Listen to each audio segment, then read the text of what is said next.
Hello ladies and gentlemen, and welcome to another episode of Playing World of Tanks. I'm AJ, and today we'll be looking at a game that I had in my T57 Heavy, which is the American Tier 10 Heavy Tank.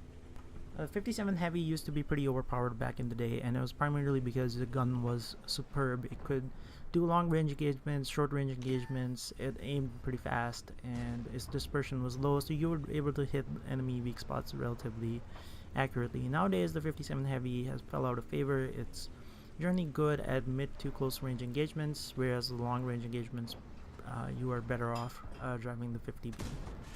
Now, generally on Lakeville, if I have to go to the city from any side, I generally hug the red line as much as I can, just because you want to be outside of render range from people shooting at you from the middle.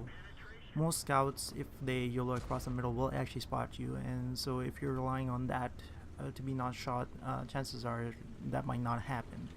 So it's safer just to hug the red line to go into the city, and you'll probably take no shots from anybody who's camping in the middle. Now, some of the other things you want to keep in mind about the 57 Heavy is that it has relatively no armor on its turret. If you shoot its cheeks, you can pen them easily.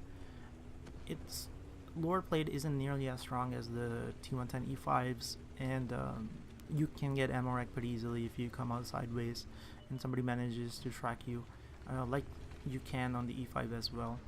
It's also by comparison a very slow moving tank to the 50B, so relocating isn't really strong. So though it's not bad by comparison, if you think of it as a proper heavy tank, if you compare it to the 50B, it's just not a match as far as mobility is concerned.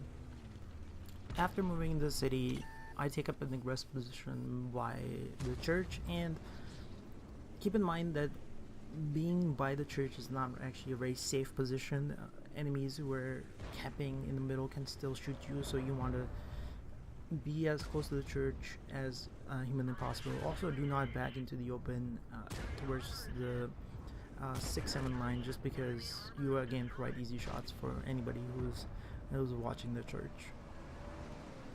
The T44 provided a very easy target early on. He was by himself, he had pushed up, and I just managed to come across, shoot him 3 times, and back off.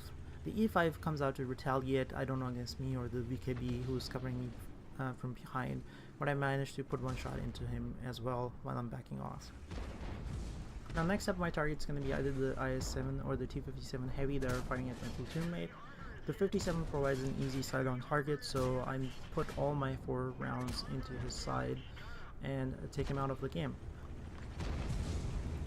Now, next up, I see the T30 progressing into the middle. Now, at this point, my sort of thought process was that my platoon will keep the IS-7 at bay while I'll take care of the T30.